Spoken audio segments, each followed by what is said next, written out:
Hey guys, in this video I'll show you how to connect FundingPips to MetaTrader 5. Now the first thing I want you to do is come to the top left and click on File. Get this drop down and from here select Open an Account and just search up FundingPips.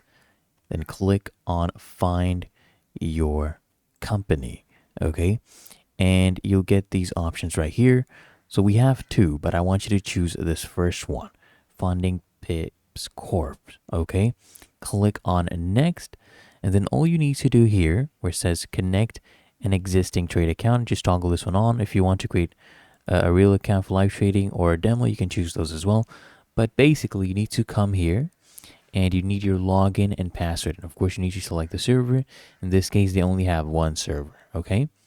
Now, we need to point out something about the login and password. So, the login and password over here, it's not the same login and password you actually use to sign into your FundingPips account. Okay, so what you're gonna have to do is go to your dashboard on FundingPips, and then inside the account settings, you should actually see your credentials to actually log into MT5, MetaTrader 5. Okay, go check that out. If you don't see it there, check out your email. You should receive your login information. Then just come here, put in your login ID, password, that's the server, and just click on finish and you'll be connected. It's really that easy and simple. If you found this helpful, make sure you smash that like button and subscribe to Quick Fix.